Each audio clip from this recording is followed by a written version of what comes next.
In speaking to Alex West, I was discussing Rust for desktop applications.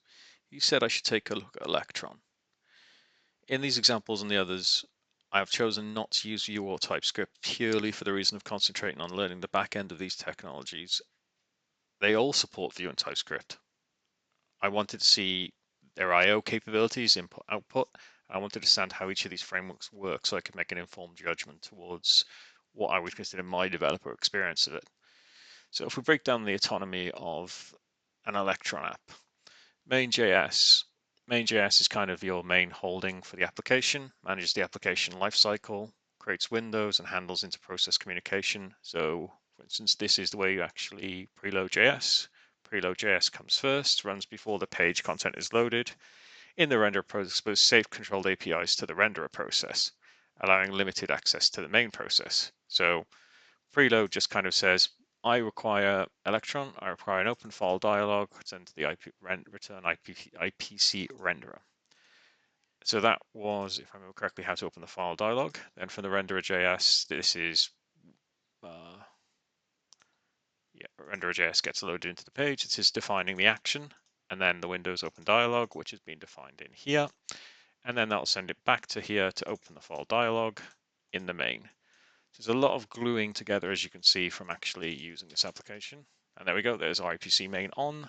On, as you know, dialog, show open dialog, takes a file, multi-selections, and write for JSON, and it'll write the JSON out. So essentially, this is what this does. It's similar to the other application, and I'll load it up now to demonstrate it. Make run, and there we go. Load file, Scooby-Doo complete, as before. Wait, move that away. Yeah, that's loaded. I haven't put any communication to and from because, like I said, I'm concentrating on I/O. So I usually just have outputs here. Started at 09, finished at 110. Launched to JSON about 604 rows a second, maybe less than that. And then we have the output of the Scooby-Doo file, same as before. Do I like Electron? It's a good framework.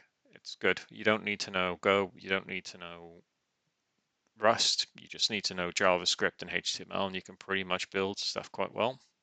I've also included some other packages in here to get me to add some more things. PapaParse being the CSV parser, being the CSV to, and it can do its own JSON parse, but I wanted to do something else in mine. So as you may have saw there, I've done kind of a function just to write the from JSON because I was looking into if I could actually create a mapper. I did manage it, but I just didn't bother keep it up in the end. It was to create schemas where you could actually load them in and out and say, I want to map to this and that.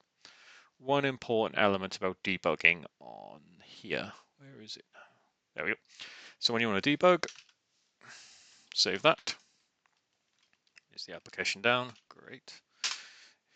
If you don't turn an application off correctly, but now when I load it, I've got the web view on, which means I can debug my JavaScript, debug my HTML, etc., etc. So this is essentially Electron. Electron's a very, very nice framework. You can create applications, you can release them.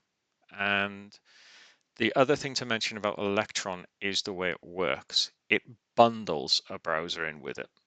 So the other applications, Tori and Wales, use your local browser, whereas Electron bundles a browser into the application itself, a web view essentially. This does have some drawbacks in security because you have to keep that up to date along with your application itself. But I still think it's a great application, and ignore that 4096. I shouldn't have used that, and I should have removed that a while ago. But like I said, this was just to get around learning these things and kind of getting used to them. But it was an interesting experiment.